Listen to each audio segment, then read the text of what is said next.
Welcome to Home Inspection Bites Sestercentennial Spotlight, your weekly journey into the pivotal moments that shaped the American Revolution. In the late summer of 1775, the King of England made it official.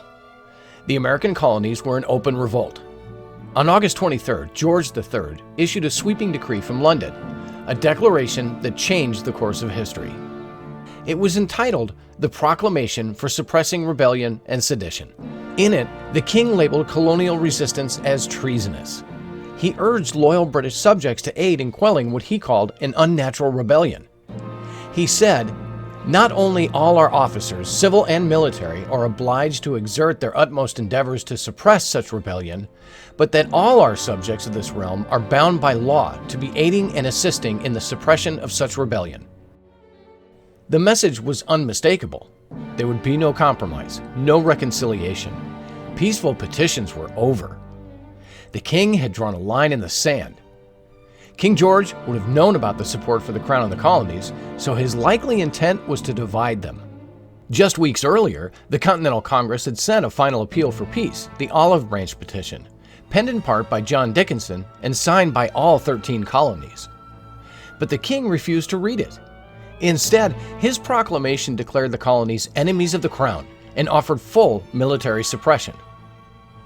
For many moderate Americans, this moment was a rude awakening.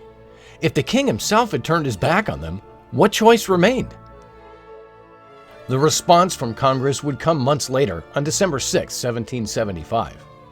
While the colonies expressed continued loyalty to the monarch, they flatly rejected Parliament's authority, asserting that only colonial assemblies had legal standing. This wasn't just protest anymore, it was a constitutional crisis. In the weeks that followed, a transformation began. The Continental Congress took bold steps towards self-governance. Militias drilled daily on village greens. Shipments of foreign arms quietly arrived in New England harbors. And Continental dollars were printed to finance what everyone now knew was a war. Across the Atlantic, the king had unwittingly forged unity among the colonies. His proclamation not only failed to divide them, it fueled their cause. And by early 1776, the idea of independence was firmly rooted in colonial society. And it may have never happened if not for a parchment signed by a monarch intended to divide a nation and crush a rebellion. But certainly to George III's dismay, it brought unity and sparked a revolution.